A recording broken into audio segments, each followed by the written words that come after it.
ಅನುದಿನ ಸುದ್ದಿಜಾಲ ವಾರ್ತೆಗಳು ಓದುತ್ತಿರುವವರು ವಾಣಿಶ್ರೀ ಕುಲಕರ್ಣಿ. ಈಗ ವಾರ್ತೆಗಳ ಮುಖ್ಯಾಂಶಗಳು. ರಾಷ್ಟ್ರಪತಿ ವಿರುದ್ಧ ಟೀಕೆ, ಸೋನಿಯಾ ಗಾಂಧಿ ವಿರುದ್ಧ ಬಿಜೆಪಿ ಸಂಸದರಿಂದ ವಿಶೇಷ ಹಕ್ಕು ನೋಟಿಸ್. ಭಾರತದೊಳಗೆ ಚೀನಾ ಭದ್ರತೆ, ಮೇಕ್ ಇನ್ ಇಂಡಿಯಾಗೆ ಮಾರಕ, ರಾಹುಲ್ ಗಾಂಧಿ. ಮೈಕ್ರೋ ಫೈನಾನ್ಸ್ ಕಂಪನಿಗಳ ಕಿರುಕುಳ ತಡೆಯಲು ಸುಗ್ರೀವಾಜ್ಞೆ, ಡಿಸಿಗಳ ಜೊತೆ ಸಿಎಂ ಶೀಘ್ರ ಸಭೆ, ಡಿಕೆ ಶಿವಕುಮಾರ್. ಇನ್ವೆಸ್ಟ್ ಕರ್ನಾಟಕ ಸಮಾವೇಶ, ₹10 ಲಕ್ಷ ಕೋಟಿ ಹೂಡಿಕೆ ನಿರೀಕ್ಷೆ. ಈಗ ವಾರ್ತೆಗಳ ವಿವರ. ರಾಷ್ಟ್ರಪತಿ ವಿರುದ್ಧ ಟೀಕೆ, ಸೋನಿಯಾ ಗಾಂಧಿ ವಿರುದ್ಧ ಬಿಜೆಪಿ ಸಂಸದರಿಂದ ವಿಶೇಷ ಹಕ್ಕು ನೋಟಿಸ್. ರಾಷ್ಟ್ರಪತಿ ದ್ರೌಪದಿ ಮುರ್ಮು ವಿರುದ್ಧ ಅವಹೇಳನಕಾರಿ ಮತ್ತು ನಿಂದನೀಯ ಪದಗಳನ್ನು ಬಳಸಿದ ಕಾಂಗ್ರೆಸ್ ಸಂಸದೀಯ ಪಕ್ಷದ ನಾಯಕಿ ಸೋನಿಯಾ ಗಾಂಧಿ ವಿರುದ್ಧ ಬುಡಕಟ್ಟು ಸಮುದಾಯದ ಬಿಜೆಪಿ ಸಂಸದರ ಗುಂಪು ಸೋಮವಾರ ವಿಶೇಷ ಹಕ್ಕು ಉಲ್ಲಂಘನೆ ನೋಟಿಸ್ ದಾಖಲಿಸಿದೆ. ಸುಮೇರ್ ಸಿಂಗ್ ಸೋಲಂಕಿ ನೇತೃತ್ವದಲ್ಲಿ ಬಿಜೆಪಿ ಸಂಸದರು ರಾಜ್ಯಸಭಾ ಅಧ್ಯಕ್ಷ ಜಗದೀಪ್ ಧನ್ಕರ್ ಅವರನ್ನು ಭೇಟಿ ಮಾಡಿದರು ಮತ್ತು ರಾಜ್ಯಸಭಾ ಸದಸ್ಯರಾದ ಗಾಂಧಿ ವಿರುದ್ಧ ಶಿಸ್ತು ಕ್ರಮಕ್ಕೆ ಒತ್ತಾಯಿಸಿದರು. ಅವರ ಹೇಳಿಕೆಗಳು ರಾಷ್ಟ್ರಪತಿ ಕಚೇರಿಯ ಘನತೆಯನ್ನು ಕಡಿಮೆ ಮಾಡಿದೆ ಎಂದು ವಾದಿಸಿದರು. ಶುಕ್ರವಾರ ಸಂಸತ್ತಿನ ಜಂಟಿ ಅಧಿವೇಶನವನ್ನುದ್ದೇಶಿಸಿ ಮಾತನಾಡಿದ ಭಾಷಣದ ನಂತರ ಅಧ್ಯಕ್ಷ ಮುರ್ಮು ಅವರ ಬಗ್ಗೆ ಗಾಂಧಿ ಅವರ ಹೇಳಿಕೆಗೆ ನೋಟಿಸ್ ಸಲ್ಲಿಸಲಾಗಿದೆ. ವಿಡಿಯೋ ಕ್ಲಿಪ್ನಲ್ಲಿ ಸೋನಿಯಾ ಗಾಂಧಿ, ರಾಹುಲ್ ಗಾಂಧಿ ಮತ್ತು ಪ್ರಿಯಾಂಕಾ ಗಾಂಧಿ ವಾದ್ರಾ ಅವರು ಸಂಸತ್ತಿನ ಸಂಕೀರ್ಣದಲ್ಲಿ ಭಾಷಣದ ಬಗ್ಗೆ ಚರ್ಚಿಸುತ್ತಿರುವುದು ಕಂಡುಬಂದಿದೆ. Privilege motion has moved by the honorable members of parliament in both the houses on behalf of the Bharatiya Janata Party with respect to a statement made by a member of parliament from Bihar and on the other side Mrs. Sonia Gandhi.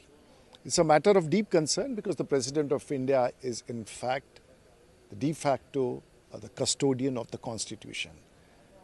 And any remark made against her, certainly the members of parliament have a right to move against those people who have made this allegations or tried to demean the President of India, which is unacceptable to anyone anyway.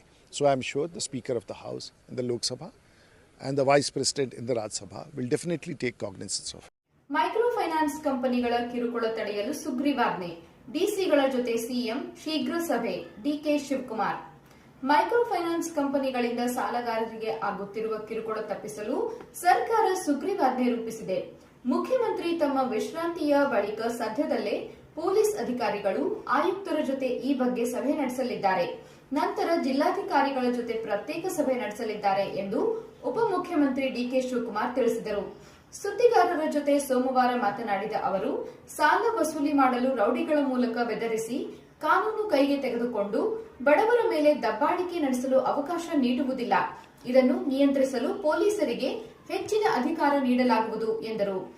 ಈಗಾಗಲೇ ಬೆಳಗಾವಿ, ಬೀದರ್, ಮೈಸೂರು, ರಾಮನಗರ ಸೇರಿದಂತೆ ಅನೇಕ ಜಿಲ್ಲೆಗಳಲ್ಲಿ ಇಂಥ ಪ್ರಕರಣಗಳಲ್ಲಿ FIR ದಾಖಲಾಗಿವೆ. ಇಂಥ ಪ್ರಕರಣಗಳಲ್ಲಿ ಕಠಿಣ ಕ್ರಮ ಕೈಗೊಳ್ಳುವಂತೆ ಮುಖ್ಯಮಂತ್ರಿ ಹಾಗೂ ಸಹಕಾರ ಸಚಿವರು ಸೂಚಿಸಿದ್ದಾರೆ. ಇದನ್ನು ನಿಯಂತ್ರಿಸಲು ಸುಗ್ರೀವಾಜ್ಞೆ ಸಿದ್ಧಪಡಿಸಲಾಗಿದ್ದು, ಒಂದೆರಡು ದಿನಗಳಲ್ಲಿ ರಾಜ್ಯಪಾಲರಿಗೆ ಕಳುಹಿಸಲಾಗುವುದು ಎಂದು ತಿಳಿಸಿದರು. My government to protect the poor people.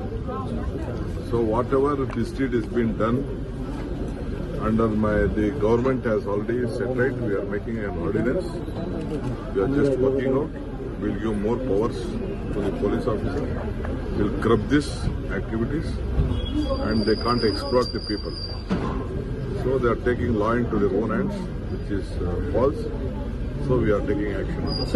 ಎಚ್ಚರಿಕೆ ಕೊಟ್ಟರು ನಿಲ್ತಾ ಇಲ್ಲ ಸರ್, ಕಿರುಕುಳ ಕೊಡೋದು. ನಮ್ಮ ಸರ್ಕಾರ ಯಾರು ಅನೇಕ ಎಫ್ಐಆರ್ಗಳಾಗಿದೆ. ಬೀದರು, ಬೆಳಗಾವಿ. ಇನ್ವೆಸ್ಟ್ ಕರ್ನಾಟಕ ಸಮಾವೇಶ, ₹10 ಲಕ್ಷ ಕೋಟಿ ಹೂಡಿಕೆ ನಿರೀಕ್ಷೆ. ಇದೇ 11ರಿಂದ ಆರಂಭವಾಗುವ ಇನ್ವೆಸ್ಟ್ ಕರ್ನಾಟಕ 2025 ಜಾಗತಿಕ ಹೂಡಿಕೆದಾರರ ಸಮಾವೇಶದ ಮೂಲಕ ಸುಮಾರು ₹10 ಲಕ್ಷ ಕೋಟಿಗೂ ಹೆಚ್ಚು ಬಂಡವಾಳ ಹೂಡಿಕೆ ಆಗಬಹುದು ಎಂದು ಅಂದಾಜು ಮಾಡಲಾಗಿದೆ ಎಂದು ಉಪಮುಖ್ಯಮಂತ್ರಿ ಡಿಕೆ ಶಿವಕುಮಾರ್ ತಿಳಿಸಿದರು. ವಿಧಾನಸೌಧದಲ್ಲಿ ಸೋಮವಾರ ನಡೆದ ಜಾಗತಿಕ ಹೂಡಿಕೆದಾರರ ಸಮಾವೇಶದ ಪೂರ್ವಭಾವಿ ಸಿದ್ಧತಾ ಪರಿಶೀಲನಾ ಸಭೆಯ ಬಳಿಕ ಸುದ್ದಿಗೋಷ್ಠಿಯಲ್ಲಿ ಮಾತನಾಡಿದ ಅವರು, ಫೆಬ್ರವರಿ 11ರ ಸಂಜೆಯ ಸಮಾವೇಶ ಉದ್ಘಾಟಿಸಲಾಗುವುದು ಎಂದರು. 18 ದೇಶಗಳ ಸುಮಾರು 2,000 ಹೂಡಿಕೆದಾರರು ಈ ಸಮಾವೇಶದಲ್ಲಿ ಭಾಗವಹಿಸಲು ನೋಂದಣಿ ಮಾಡಿಕೊಂಡಿದ್ದಾರೆ. ವಿವಿಧ ದೇಶಗಳ 60ಕ್ಕೂ ಹೆಚ್ಚು ಗಣ್ಯರು ಭಾಗವಹಿಸುವವರು. 9 ದೇಶಗಳಲ್ಲೂ ತಮ್ಮ ಪೆವಿಲಿಯನ್ಗಳನ್ನು ತೆರೆಯಲು ಮುಂದೆ ಬಂದಿವೆ.